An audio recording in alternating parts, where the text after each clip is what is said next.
Hello everyone, welcome back. My name's Courtney, I'm here with my spouse Royce, and together we are the Ace couple, and today we are talking about a long anticipated topic. We are finally going to talk about the asexual representation in Heartstopper. Recently, Season 2 has been released, and we have finally gotten on-screen confirmation that Isaac is, in fact, Ace. Possibly Arrow Ace. That might be up in the air, but definitely Ace, based on what we've been presented with so far. And some of you may recall that we did an episode on the first season of Heartstopper. If you would like, feel free to go back and listen to that one before this, but this one can kind of be its own episode because last season we really just talked about the fact that it was kind of all just talk.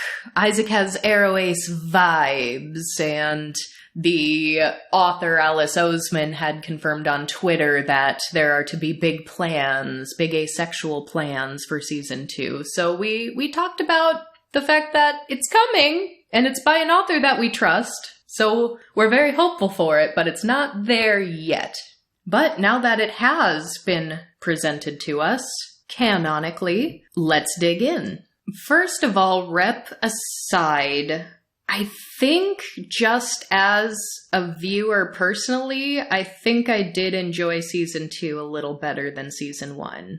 I would agree with that. Honestly, I think both seasons were a bit of a blur to me, but I do think I had more fun watching this season than the last one. I feel like in the first season, there were just some things that I wasn't picking up on, and I don't know if it was because of pacing or if it just really wasn't holding my attention at certain points.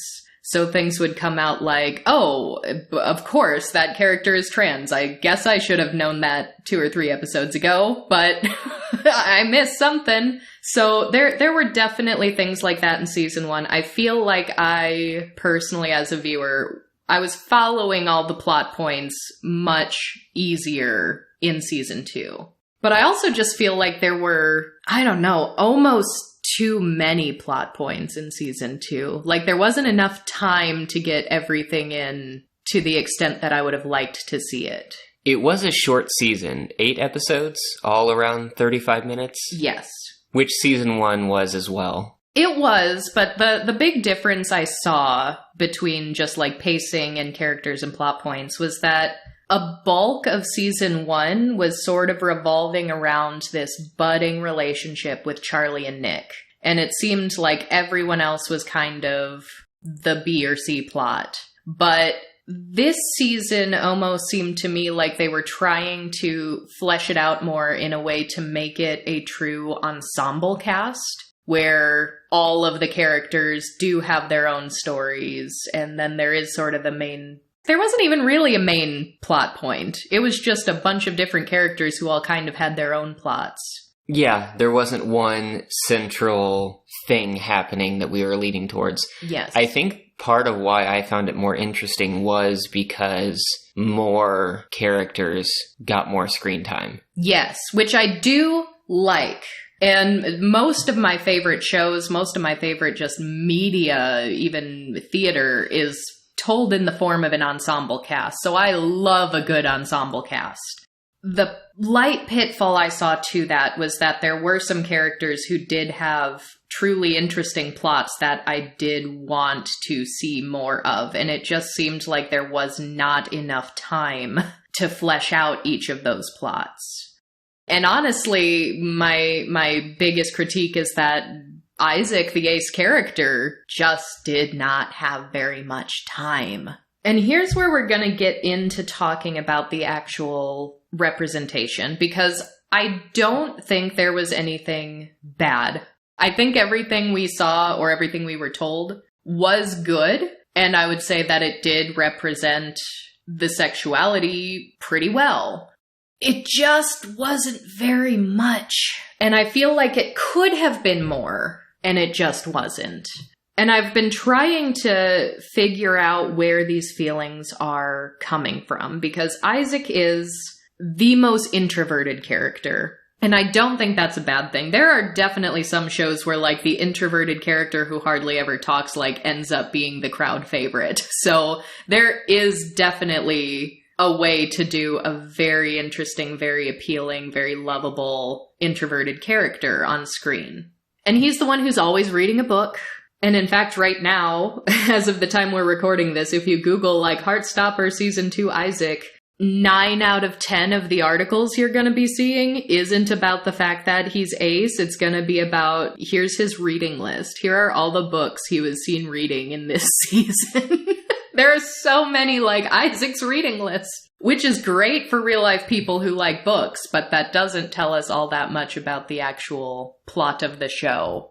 So it is worth noting, before we get further into these critiques, because I would say the critiques I have now are almost suspended critiques pending the next season. Because if this season was meant to be a lead up to announcing an Ace reveal, but next season there are active intentions to flesh him out as a person so much more, maybe all the critiques I'm about to say are going to be diminished, if not removed. But I don't like that. I feel like for so much Ace Rep, we're like, we're being told it's coming. We're being told.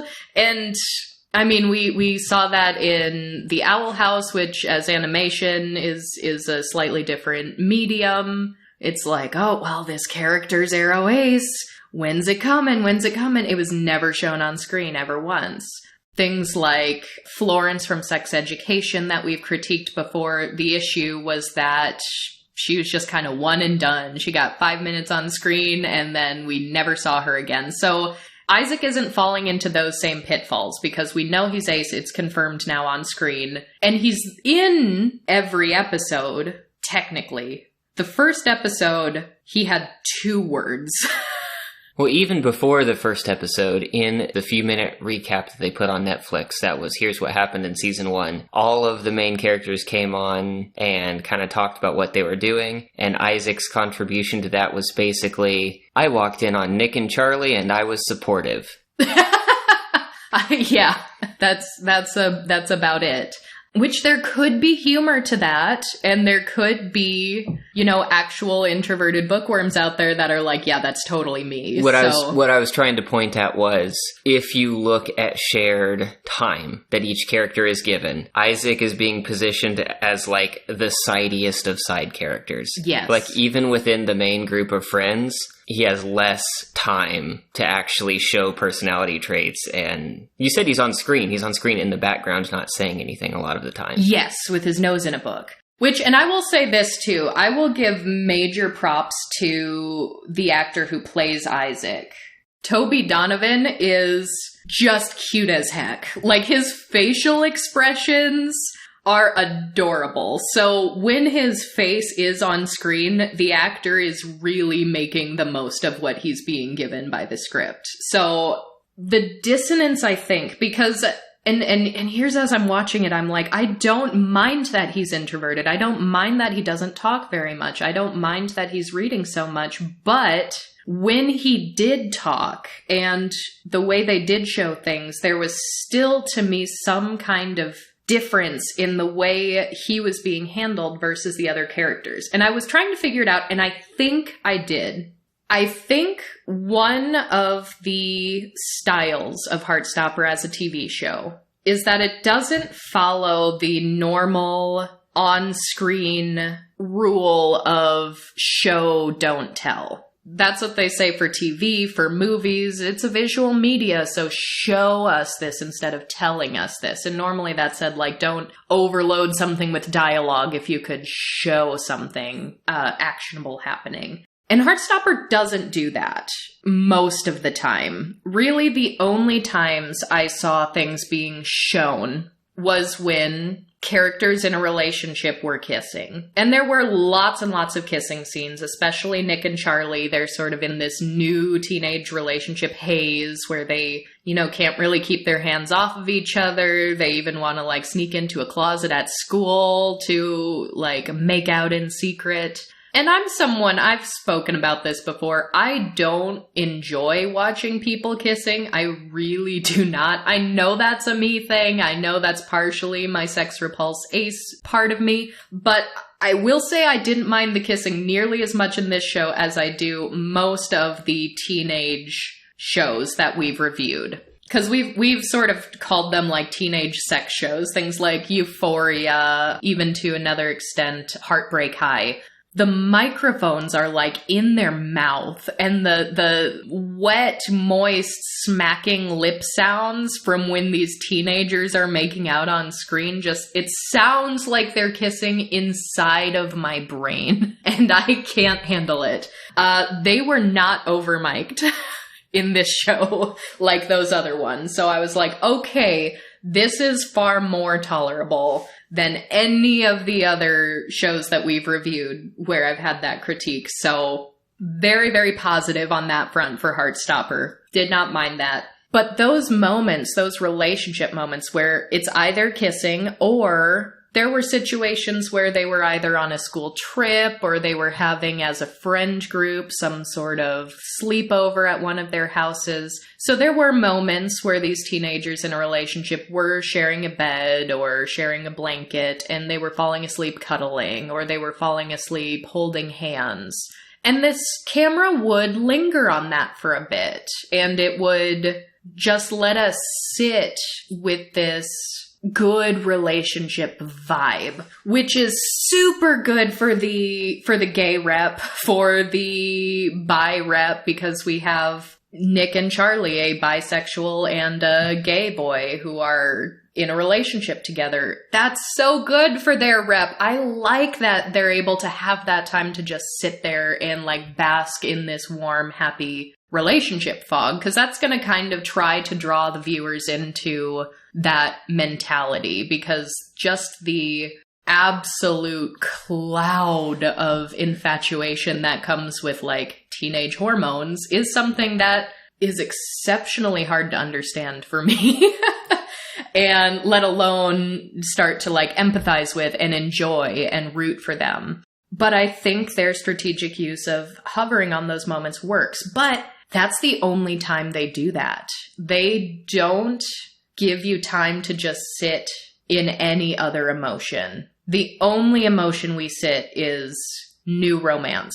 And that's the part that doesn't work for me. And I think that's the part that doesn't work in Isaac's favor as a character. Because there was a moment that I literally turned to you, Royce, and I was like, could they have cut away faster? Like, could they have given us just a couple more seconds to sit on Isaac? It was silly, and it was actually during sort of a montage. So Isaac's only real plot line this season is kind of coming to terms with the fact that he is Ace. I think they're going to go with him being Arrow Ace. I do. But we don't have enough to definitively make that based on what was seen on screen. What his story was, in a nutshell, the only other out gay boy at school meets him. They're talking in the library. They're hitting it off. They're becoming friends. And it's clear that there's some kind of crush going on here. And for a while, it kind of seems like it is a reciprocated crush. Like maybe Isaac could have feelings for this boy. But I think the exploring of that relationship didn't get all that much screen time. We got some. We did get to see it come to a point where Isaac and this boy do kiss. And when I saw it, I was like, is this gonna be basically the wholesome version of Heartbreak High? Because they were both like sitting down in a hallway in like, I think it was technically a hotel instead of like an apartment building. But they were both sitting like with their knees up, feet on the ground, side by side in a hallway. And I was like, this visually looks like the wholesome version of Cash from Heartbreak High, where they're having this big impactful moment in a hallway with lots of doors. So that just visual parallel is just kind of silly, but they have this kiss and you kind of see in Isaac's face that there are some conflicting feelings happening here. And he did at one point verbally ask Charlie before you actually got to know each other, before you became a couple, how did you know that you were attracted to Nick? And of course, Charlie, in his still like very, very new relationship energy, Hayes is like, I just knew I always wanted to be around him and I really wanted to kiss him and all these things. And you kind of see Isaac go like, like, that's odd. Like, the gears are turning. You can tell he can't quite relate to it. And I think he even glances across the bus at the boy who he's not seeing. They didn't establish a relationship, but been hitting it off with lately. So you kind of get that, like, well, there's a reason why he's asking this. And that scene, verbally, I think was the most insight we ever got into Isaac's actual internal feelings. Because he didn't express his confusion, but it can easily be extrapolated, like, people don't just ask that question. But a lot of aces do. A lot of aces ask that question. But after he has this kiss, and after he had already asked this question, so we know there's some kind of questioning there, it shows this montage of, you know, the lesbian couple. They're in the same bed and they're cuddling together. It shows Nick and Charlie, who fell asleep, holding hands. It shows Tao and Elle, who Tao, I believe, is straight. Elle is a trans woman. They're in a budding relationship. It shows them sort of in their little new relationship haze thing. And it gave every single one of those couples more screen time. And then it cuts to Isaac sitting alone on a balcony. And I was like, yes, here it is. Let's see it. I was so excited. And that was just done. Like 2 seconds of him on the balcony alone. Done. And I was like, oh, no, give me more. Like, show me his internal conflict. Show me the fact that he's questioning something, that he's feeling lonely. Is he feeling broken? I don't even need it to be in words. I just need you to show it more.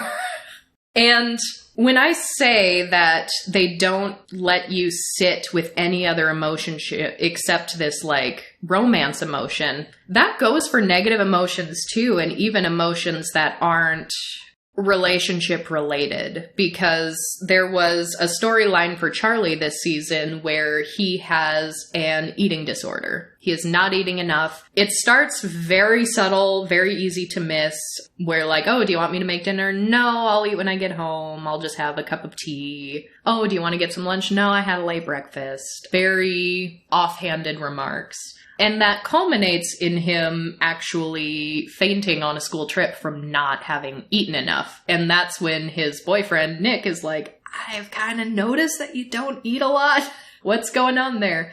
And this scene was kind of weird for me. As someone who has lived with an eating disorder and has been recovered for quite some time, the dialogue did not feel genuine to me in this scene, because Charlie talked about how this his negative relationship with food started when he was getting really heavily bullied when he got outed last year. And the way he described why he doesn't eat, first of all, he just came right out with it very quickly. And I was like, oh, you're not even going to try to hide that, huh? Which, sure, why not? But the dialogue seemed to me less coming from the first person perspective of someone who's had an eating disorder and more someone Googled eating disorders and read like a Psychology Today article about the fact that eating disorders are actually about control. It's not actually about food. It's about control, which is a thing that I see written about a lot.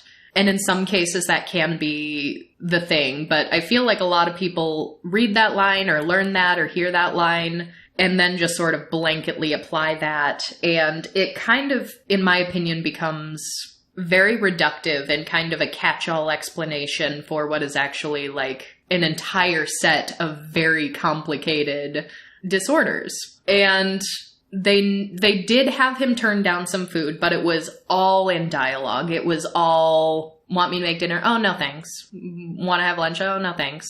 Someone brings him an ice cream cone and he's like, oh, I'm not very hungry. But then he goes, oh, you know what? And like starts eating it anyway. But we don't see or get to sit or feel in Charlie's emotions. So we don't see him like alone looking at a plate of food, or we don't see him like really sitting or grappling with what it feels like to him to have a mental disorder. Instead, we get a lot of exposition from him where he said, yeah, last year when I was getting bullied, I felt like I couldn't control anything in my life and everything was out of my control. So I just felt like eating food was something that I could control. And it just seemed too neat and tidy.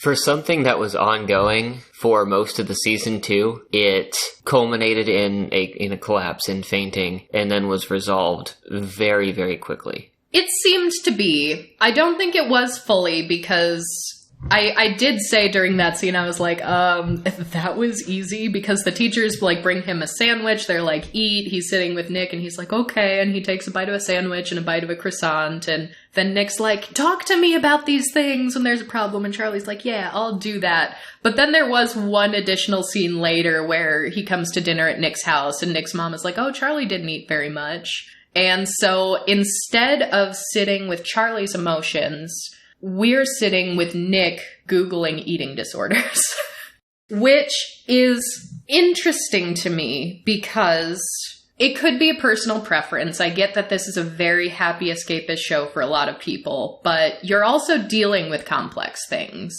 And I feel like the complex things were made less complex by the way that it was being presented and by the fact that we aren't able to sit with anything that isn't the new romance energy for any period of time. And we have now seen, I would like to point out, between Nick Googling bisexuality last season and him Googling eating disorders this season, we have seen more of Nick's specific internet searches than we have seen of Isaac reading anything specific that resonated with him or taught him something. And that's what I'm saying with, like, he is being treated a little bit differently than the other characters. Because, I mean, we can see the cover of his books, so we can get these listicles of here are all the books that he read, but we don't know how he feels about the books. We don't know which ones he liked, which ones were his favorite, why he chose to read that book in the first place. And it almost got to a point where I was like, the camera really loves cutting away from Isaac. Because there were more than one occasion where one of his friends would come up to Isaac and be like, hey, what are you reading? And almost before they could even finish the word reading, the camera cut away. And I was like, I want to hear Isaac talk about the book he's reading. What does he think about it? Does he love it? Is it his new favorite? Does it remind him of another book? Like, give me something. and so yeah, I don't know. That was just like, there is still more you can do with a quiet bookworm than is currently being done. And I hope more gets done in season 3. I really do. Because on the lines of this show that I think is telling you so much more than it is showing you, you don't have any flashbacks to characters either. So you also don't see the full extent of, like, Charlie's bullying when he was outed. We saw the assault scene at the very beginning of season 1. And then ever since then, we've just been told that it was so much worse than that. Like, other people who he wasn't, like, secretly in a relationship with were abusing him. He was getting bullied. And that gets mentioned several times this season. So we're told that, but we aren't being shown the extent of that. And that just leaves me questioning, what do you do with a character like Isaac in a show where you're telling more than you're showing? Because he doesn't tell very much. So we almost need you to start showing more with him if he isn't going to be expressing his feelings in dialogue. The one very good touch, though, which I suppose the way he got sort of turned on to the concept of asexuality was that he went to an art show to support his friend Elle, who had a piece on display there. And he walks up to another piece and starts talking to the artist of it. And he says, oh, what's this piece about? And the artist says, this is about my experience as an aromantic asexual. And then Isaac kind of has this little light bulb moment as he's looking at this piece. Which, Royce, I think you pointed out is an increasingly common way to present asexuality. I think we've talked about ace representation enough that we can start to talk about tropes. Trends, yeah. One thing, Isaac's character, first of all, the concept of the one asexual character in my media is introverted, aromantic, and asexual is more common than I think we see in the actual ace community. Mm-hmm. I think that is being used as a very, I want to say, easy characterization of asexuality because of how it contrasts the extroverted sexual characters who tend to make up the main cast. Mm-hmm. But yeah, this concept of we have a young, or at least new to asexuality character who's trying to figure themselves out, and they just run into this magical elder ace. Or at least, elder ace, get out of here! At least someone who has set with their identity long enough to not only understand it, but to be able to describe it succinctly and eloquently. Yes. And it's like it's like they had their pocket dictionary memorized. Right. It's like, in terms of resolving this conflict in the plot, there's this ace ex machina device that is, they just happen to randomly in a public space or a party or something like that run into someone who knows all the answers. And I've seen that a lot recently. Yeah, which we will talk about this more on a future episode, but you said, like, I just read, like, 3 manga where this happened. Yes. Like, exactly like this. Someone at a party just knew everything there was to know about asexuality and fielded all the questions, and that tension just was resolved in an evening. Yep, which that also happened in the book Never Been Kissed that we talked about, that had the demisexual character. He met a queer character who just knows all the things.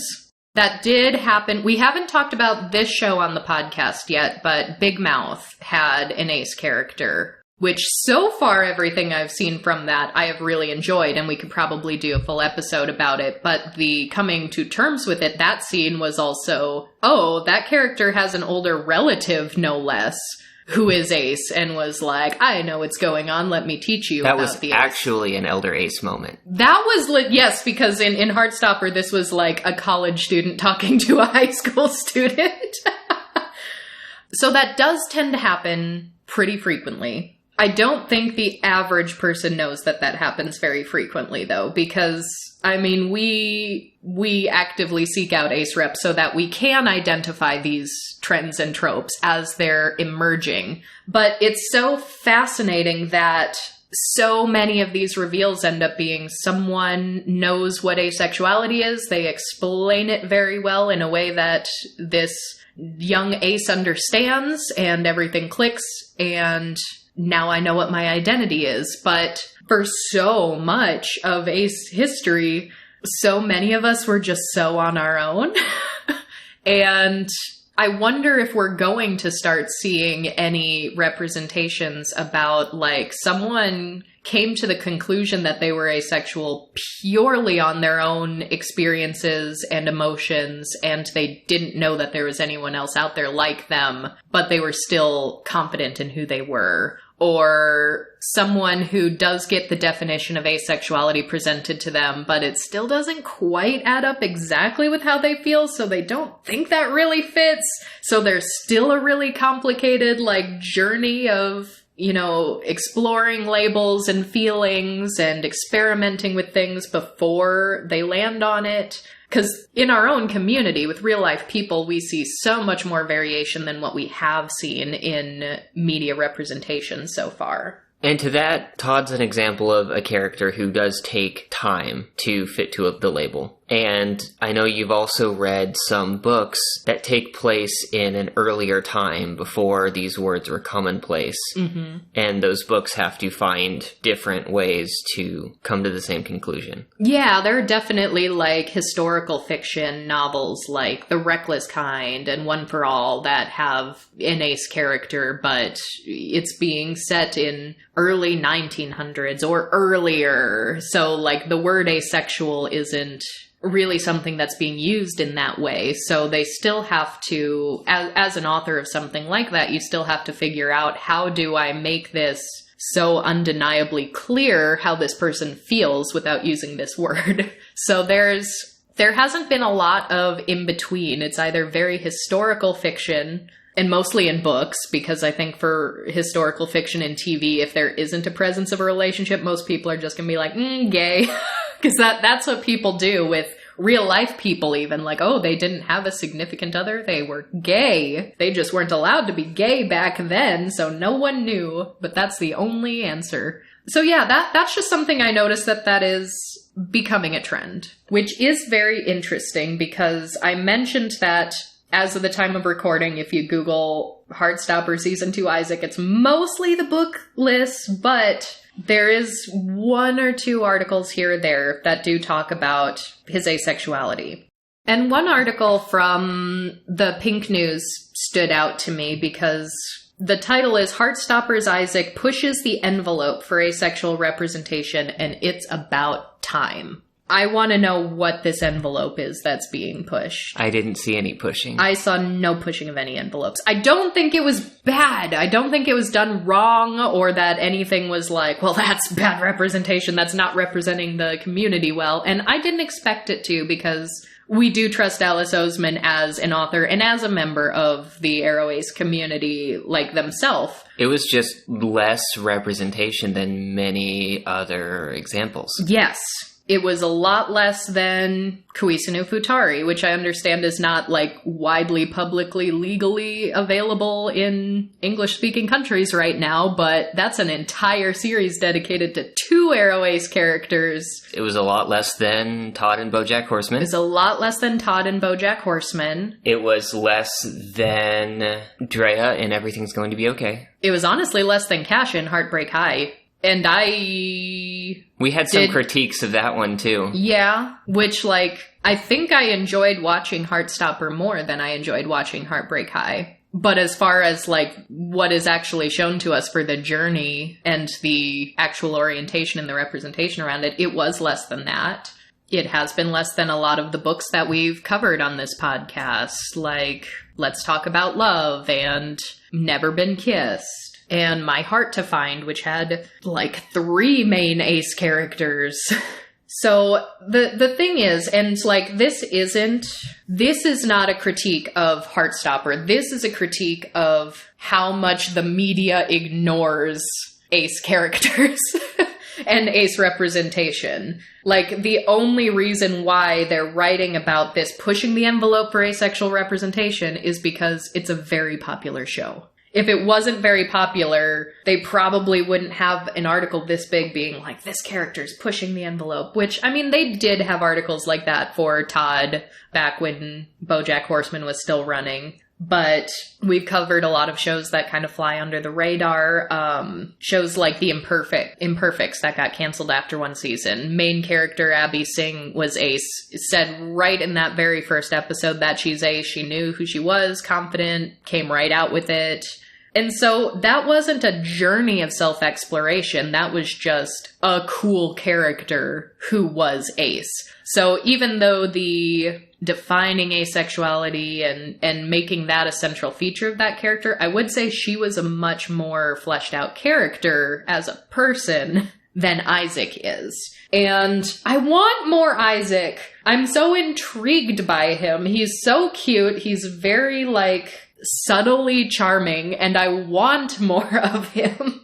And so that's my biggest gripe. Like, give me more of who this guy is. Because what I really, really did like is that they did include a real-world book for the book lover to sort of give the reveal of being ace. So he walks up to his school's, like, pride display, which that's the most unrealistic part of this entire show in the year 2023. It's so sad. All of the queer books are getting banned in schools in the US. I don't know if the UK has as big of an issue with the book banning right now, but I know they're also not doing so hot right now. But their school has this pride display, so they have all these books, and right at the very top of this pyramid of books is Ace by Angela Chen, which is a book that I read years ago. Full title, Ace, What Asexuality Reveals About Desire, Society, and the Meaning of Sex. I say years is probably like 2. I think I read it in 2021, probably. Maybe 2020. But I thought it was a great book, nonfiction book about asexuality. It did begin to touch on some nuances of intersectionality, which I really, really appreciated because it's kind of broken up into 3 sections. The first section is self, and it starts with arriving at asexuality. So it comes out of the gate as, how do people discover this? What does that journey potentially look like? And it talks about compulsory sexuality and the asexual experience. It talks about the male asexual experience. But then it goes on to talk about variations, and it talks about whitewashing. It talks about disability in the asexual community, which I loved. I loved being able to read about those things in a book that was as big and widely published as this one. And this is the thing about like nonfiction books. It's really hard because I have ace nonfiction books that we love, but it's hard to do an episode on a nonfiction book because it's not a plot that I can rehash in my own words and pull out a couple of specific quotes that I liked that drove things home. Because if I'm just reading sections from a book, it's literally just a nonfiction book. So it's hard to make an entire podcast episode about them. But I do recommend Ace if anyone out there hasn't read it. The one weird thing, though, I think Ace helped open the door to talking about disability within the community in a more acceptable way. Because before this book came out, I would try to dip into little pockets of the ACE community and talk about the disability intersections, and I'd be shooed away very, very quickly and sometimes very, very aggressively. But then this book came out, and I would say the same things I'd been saying for years. And then someone would comment and be like, you should read the book Ace by Angela Chen because she talks about this exact same thing. And it's like, okay, I'm glad you learned about it in that book and read the book and that it was good. But there are actually some disabled aces who have these real lived experiences who have been trying to have these conversations for years. And in like reading the section about disability, my enjoyment of it is like, yay, someone's talking about this on a bigger level. Maybe this will help. It wasn't like I personally was learning something brand new by reading that section. I'm sure many aces do learn new things by reading that section, but that was just a weird thing. And I started calling people on it. I was like, ever since this book came out, this is the response every time I talk about disability and asexuality. Without fail, someone says, you should read this book. First of all, I did. Second of all, that section didn't teach me anything new. So it is a good book. And I think for the sake of this show, for Isaac, having him grab a book about asexuality is the reveal. And that's why I say it's complicated as to whether or not we can definitively say he's aro ace right now, because the person he met is aro ace and explained, oh, I'm aromantic and asexual. Here's what that means in my experience. And then Isaac goes and grabs a book called Ace, and it's about asexuality. So we do need some sort of further clarification about, do you identify with both sides of these spectrums or not? But one thing that was a very, very nice touch, and yet something about it still didn't land quite right, and it took me quite a bit of time to try to figure out what, was that when he grabbed this book, he had these colorful cartoon leaves starting to swirl around him, which is a thing that we have seen in this show. Occasionally they'll have a very stylistic little cartoon animation pop up to emphasize some kind of emotion. And usually that happens, especially in the first season, like when a new relationship is budding, when Nick and Charlie are having one of their first big, like, moments. These leaves are fluttering. It's sort of indicating a crush and love, or in Isaac's case, self-realization. And I saw that, and I knew what they were doing. I knew that that was meant to signal that this is just as important as these people finding a relationship. Learning that you don't need it, learning more about yourself, having this self-contained sexuality that doesn't require another person to be the object of it. Like, this is just as important because we're giving the same visual cue. So I was like, I know what you're doing, but there's still something about this that isn't quite clicking. Not quite. And I think that's because they gave that little visual cue that I think was indicating this is the same and equally important, and we're trying to emphasize it the same way. But that's not how it was actually treated in the script up until this point. As noted by the aforementioned, really quickly cutting away from him, not giving Isaac time to sit in his emotions in the same way they're giving the relationships time to sit in their emotions. And this is a show that is generally airing on positivity and feel-good atmosphere. And so I am trying to meet it where it is there. Because if I know they're not going to be lingering on the harder feelings, the negativity, I can still try to compare how one character is treated with another in the context of this show. And in this season for Nick, he was constantly having to explain that he's bisexual. He was frequently experiencing bi erasure. People would be like, you're in a relationship with a guy? I didn't know you're gay. Like, oh, he's gay. He was constantly like, I'm bi, actually. Actually, I'm bisexual. Frequently. So that annoyance of that constant erasure and someone not fully understanding you was shown in Nick. Isaac did not have that repetition for any sort of, like, sure, he may not have fully understood that he's ace until the final episode when he grabs that book. That could be the case. But in real life, people who still haven't found the label yet are still feeling the effects of this, like, compulsory sexuality, the effects of amatonormativity, because it's so present in society. So Isaac seeing all of his friends couple up, and sometimes he is giving a look at them like, I'm the only single one in the room. All my other friends are in relationships with each other. But he had one outburst. And this is like the only time that Isaac has like ever really snapped at anybody. Because he was even very measured earlier on when like this bully who had been very homophobic previously to Charlie was just like off spouting some nonsense again, and he got paired up with him for like to work on a worksheet together or something on this field trip. And he was still very measured, but he was like, do you ever think about how that makes other people feel? And I liked seeing Isaac tell this guy off. I was like, go Isaac. Like, you don't talk much, but you sure do stand up for your friends when you need to. Like, that was good. That was such an empowering moment. And then that bully, like, in the very next scene with almost no time at all, like, calls out another bully for being homophobic and is like, hey, leave him alone. So I was like, that was a fast turnaround.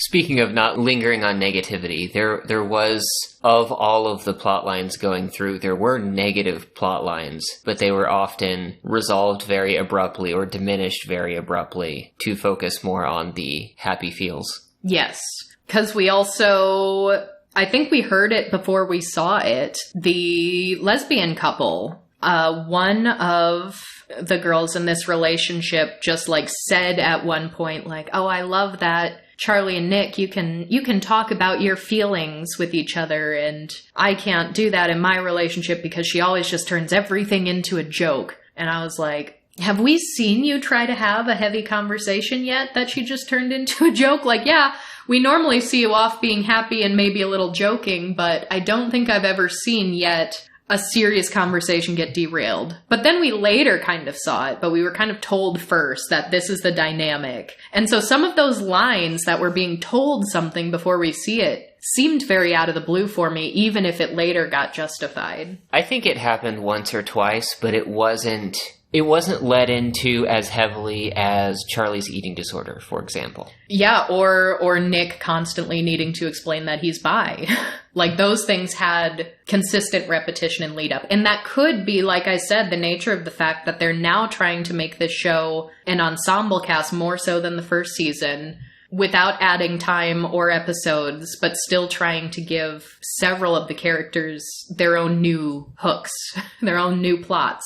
Like, there's just not enough time to make a lot of those feel really real. And with Isaac, I think this was the worst example of that, where he had his one outburst. He had met this boy who was maybe a crush, maybe a relationship prospect, and has kind of finally realized, no, I don't actually feel the way I think I'm supposed to feel about you. So he goes and kind of has this conversation with this boy, and he comes back, and this group of friends does have the very, very Aloe habit of like trying to play wingman for everybody else.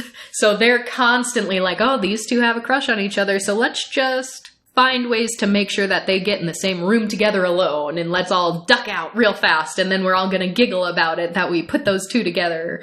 And the thing is, in the context of this show with the feel good feels, that's normally shown and justified as a good thing.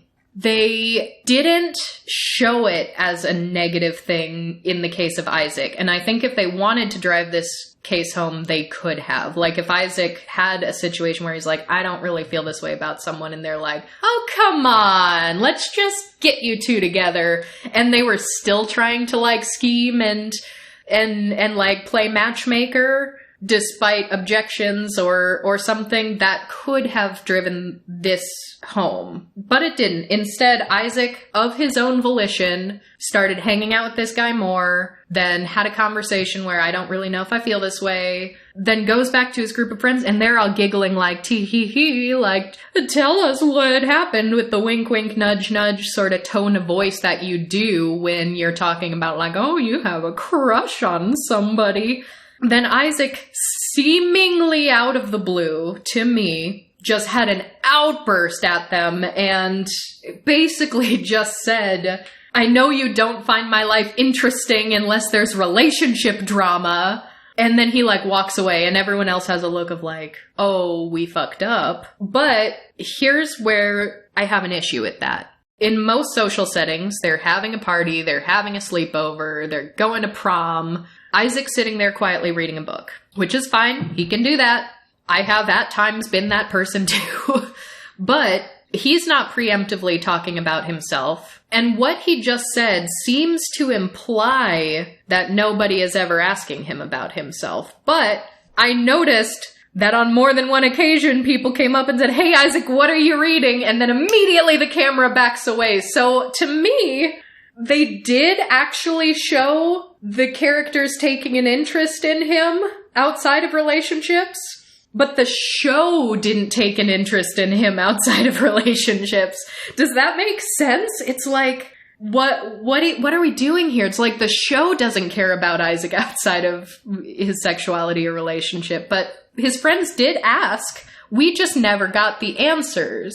So I think, to drive that point home, they either needed the friends to be more overtly trying to make matchmaker with him specifically, and or, like, not even have them ask about his books. Or even have him try to talk about his books to someone, and someone just get really, like, distracted because their, like, crush shows up, and so they're running off to their relationship, and he doesn't get to answer. Like, we didn't see any tangible examples of the characters not taking an interest in Isaac. So, to me, that outburst felt unjustified, but the real world component of that is there. Like, real life aces, real life arrow aces are going to recognize that, because so many of us have been in friend groups where we are all of a sudden now completely left out of everything because everyone else has coupled up, and that's so much more important than the friendships because everyone sees this as a relationship hierarchy. So real life aces are going to hear that line and say, yeah, I can relate to that, but I don't see how that fit into Isaac's story based on what we were told and or shown. Because even before everyone was in relationships, he was still just the guy reading a book in everyone's presence. So it wasn't even as if he withdrew further into his books because he felt like people were ignoring him. Like, this has been him. Nothing changed, and also, even with everyone coupling up, they were still together a lot of the time. They were, and that's the thing too, because here's what I mean when I say that Isaac is not yet, and hopefully will become in a third season, but he is not yet a fully realized character, because what do we know about him? We know that he likes to read. We know that he's exploring sexuality, and you could also say that he's a very supportive friend, which is good that he is a very supportive friend. But all the friends are very supportive friends. So that's almost not even a unique personal identifier in the context of this show, because the context of the show is happy queer friend group who all support one another. And they could have even potentially made him stand out even more as, like, he is the most reliable friend. But they didn't do that. There was a situation where, you know, one of the couple were signed up to help decorate for prom, but only one of the girls showed up. The other girl didn't. So there's a problem there. And that was related to also trauma that we saw, like a few seconds of a mom being like very homophobic and at least verbally abusive. So like we now know that that's happening. We just didn't see it very often because that brushed away pretty quickly. But now this girl's panicking, not only because, you know, something might be wrong with her girlfriend, but also I need extra sets of hands. I need help setting up. This is a disaster. And so she texts like the group chat, everyone. So that's Nick and Charlie, that's Tao and Elle, that's Isaac. Texts all of them, says, hey, I need help. The two couples were together at the same time. Like Nick and Charlie were together when they got that text. Tao and Elle were together when they got that text. Isaac was alone reading in his room. And I almost thought that that could have been a great moment to critique the new relationship haze, because Charlie did have like issues with his grades this season, like his schoolwork was falling behind, and his parents chalked it up entirely to this new relationship. So they're like, no hanging out with Nick until you catch up on your schoolwork. And maybe that was part of the new relationship. Maybe it's also the fact that he's not nourishing his body and brain appropriately. It could have been a combination of both. That was sort of the only, like, here is a downside of falling too hard and heavy into a new relationship and shirking other responsibilities. I thought this moment where they're all getting this text could have been really a moment for Isaac to really shine and stand out as, like, I am the reliable friend. Where, like, he shows up and is like, yes, I'm there. And, like, maybe one of the two couples that got this text, it doesn't have to be both of them, but at least one of them, maybe they, like, send a text back and they're like, oh, I'm so sorry, I'm busy. Because they just want to hang out with the two of them a little longer. Because that's a thing that a lot of new couples do. A lot of new teenage couples will actually do that. But no, every single one of them shows up. They're like, you asked for me, no question, here we are. Which is very good and happy for the queer happy friend group dynamic where everyone supports one another, but not very good for what is Isaac's personality outside of reading. Because, and maybe this critique is coming mostly from how well done I think Todd's line was in BoJack Horseman, because one of Todd's defining characteristics is that he is like the most supportive friend, and he will do anything and everything for someone. He is like there. And so I don't want to try to pull another character I liked and apply another characteristic onto him, but I feel like if it wasn't that could have been twofold. That could have been you're making Isaac stand out with a new positive personality trait that does stand out from everyone else. But also, you are critiquing that, just the amatonormativity of that new relationship haze, which could have further defined what it actually does feel like to be ace. Because we never really see Isaac needing a friend and being like, hey, I need someone right now, for whatever reason that is, and the people in relationships just being too busy or distracted to actually do anything. That could have driven that point home. But instead, the only critique of that kind of relationship dynamic that can be detrimental to friendships came in a one-off line of dialogue from a totally unrelated character. What even was that scene? Why did that line come up? Oh, it was when they were playing Spin the Bottle in a hotel room on the school trip. We did get one other good line from Isaac where he was clearly just asked who his celebrity crush was, and he was like, I don't have a celebrity crush. And someone's like, oh, come on, everyone has a celebrity crush, which is really funny because I was also told that everybody has a celebrity crush. But when I was like, 11, I was like, well, I guess everyone has a celebrity crush, so I'm just gonna make one up. And this really should have been everyone's indication that I don't genuinely experience these feelings, because I was dead set for like 3 years from that point on that my celebrity crush was Ringo Starr. And everyone gave me weird looks every time I said that, but I was like, well, it's Ringo Starr. What can I say? There are only 2 remaining Beatles left, so I had a 50-50 shot. It's either Paul or Ringo, and I'm gonna go with Ringo. So, like, that was a good line by Isaac, but then there was really, again, offhanded and kind of contested and not really resolved someone without hearing what the actual question is. We hear their answer that's like, oh, well, Imogen got a boyfriend last year and then stopped texting me. And that's very recognizable for those of us who have been like, yeah, my friend got in a relationship and then just kind of stopped being my friend because that relationship became their only relationship. That's a thing that does happen. But then Imogen was like, no, you stopped texting me. And then everyone's like, what's the truth? And then we don't get a resolution. So, like, I feel like that was meant to maybe be a critique of that and letting other relationships fall by the wayside when you do get a romantic relationship. But we're just being told, we aren't seeing it, and it's not even in the context of a main character that we've been able to care about or identify with yet.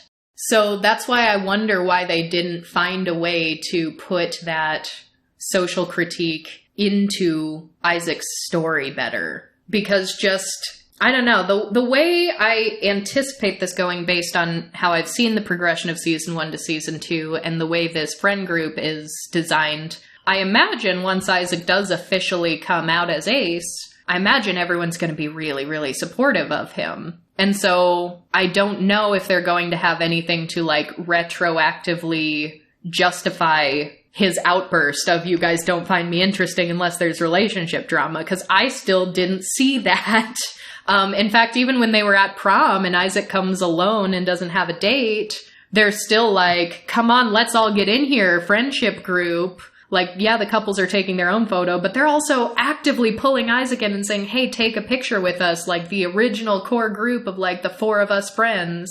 And that was a very cute moment. So it's like, how are you going to simultaneously show these friends being very good, perfect friends to him and not show him having any negative emotions leading up to this outburst? I don't get it. So maybe they'll flesh it out more in season 3, but I also don't know what other people are actually in Isaac's life where he might have to do sort of like what Nick's been doing, where he's constantly having to explain to people, I'm Ace. Which would be weird if he doesn't have to do that, considering how often Ace and bi people can kind of commiserate on the constant explaining and the constant erasure and the constant someone's either going to default you to straight or gay. So maybe there will be a moment like that where they will be able to draw those parallels in a way that is very accurate to what we see in the real world. But we don't know anything about Isaac's family.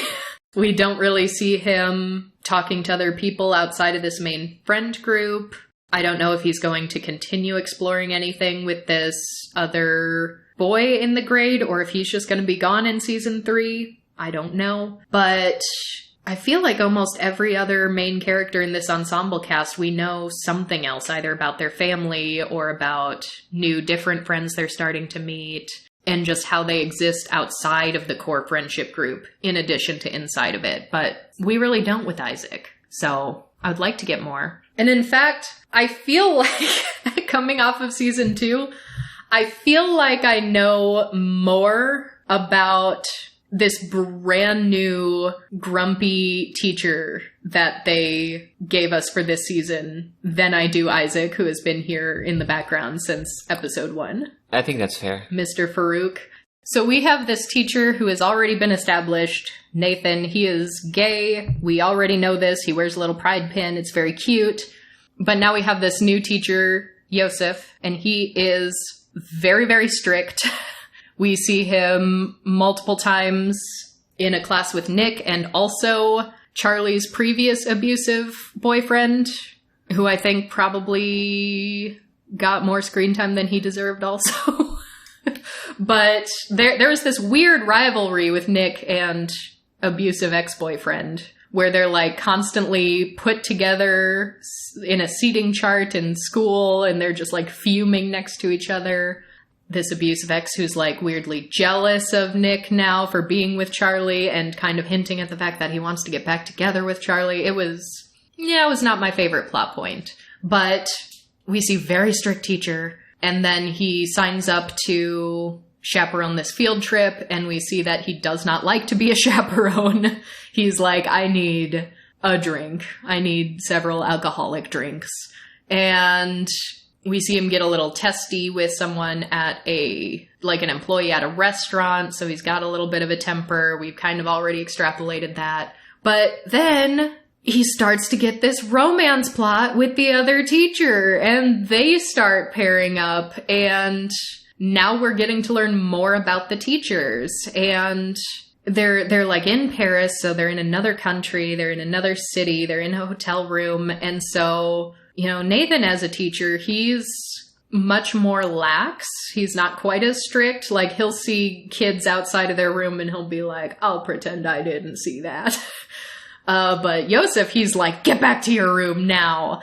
But then they'll have these moments of dialogue where he's like, oh, come on, you could have turned the other way and let those two boys have their moment. Like, didn't you have any moments like that sneaking off with a boy when you were in high school? And then it's like, oh, okay, he's gay too, I see. But then he has this very like sad, somber line of dialogue where he says, well, when you don't even realize you're gay until your late 20s, you miss out on all of those like queer teenage experiences. And that's cute. And that's giving us, you know, representation for a different kind of coming out story. But it also kind of felt like he was kind of the answer or insert for all of the older queer fans of the show last year who, after the show came out, it was either like 100% this is happy, this is fluffy, this is queer escapism, we love everything about it, this show is a warm hug. Or there were some people that were like, yeah, it's so cute, but it makes me sad because I didn't have that. And I don't know, maybe that didn't factor into their decision to put it in, I don't know, but it did kind of feel like they're just giving a wink and a nod to those people, but now they're going to give Yosef his moment, because then Nathan says, well, there isn't an age limit on experiences like that. And then we already had, quote, Elder Ace Ex Machina. Now we have Deus Ex Vomita, because the kids are having their, like, spin the bottle party in a room, and they're all drinking, and... Did you just say God in the vomit?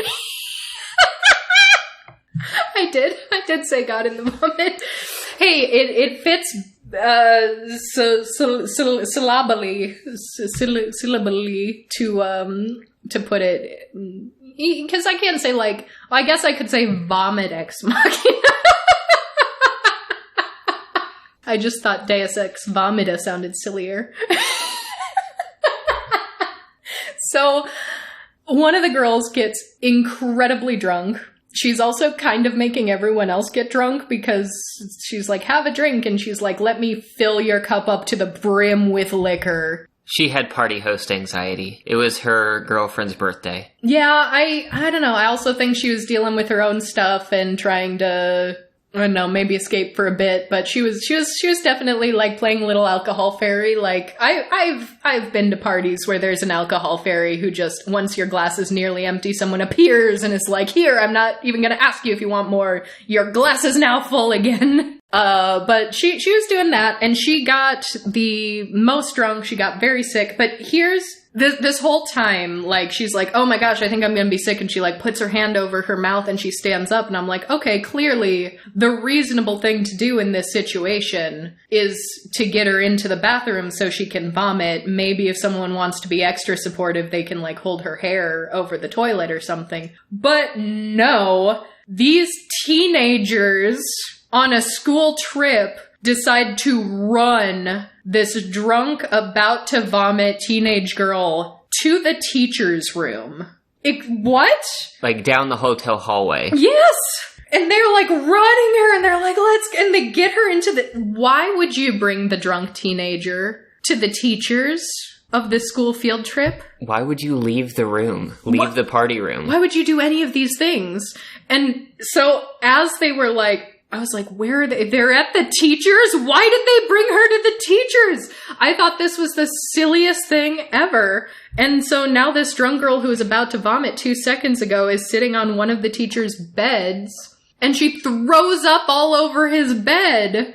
And that's when the teachers have to decide, it's like, are we gonna report her for getting drunk on this field trip? And then Yosef has now had this change of heart after he was told that, there are these happy teenage experiences, and maybe it's not too late for him. Maybe he can have his own romantic, rebellious moment too. Then he's like, I can't report her for having food poisoning, now can I? But look, now there's vomit all over this bed. And I was like, that's why they ran her to the teachers, just so she could vomit on their bed, so now the teachers have to share a bed. There is no logic behind the teenagers doing this, except that the plot wanted these two teachers to have an external excuse to sleep in the same bed together.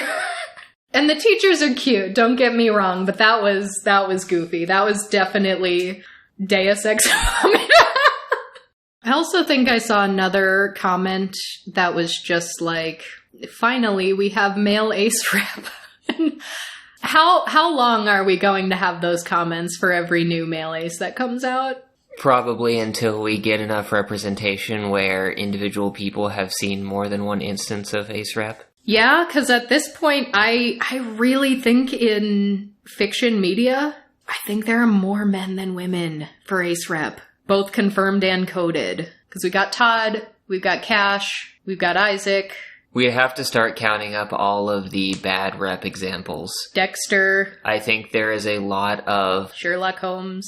Overlap of autistic coded and ace coded characters from early diagnoses of autism being more prominent in boys. I mean, we talked about Big Bang Theory not too long ago. Yep, Sheldon, Doctor Who. That one character in the House episode. That one character from the House episode. To be fair, that was a couple. We had one of each there.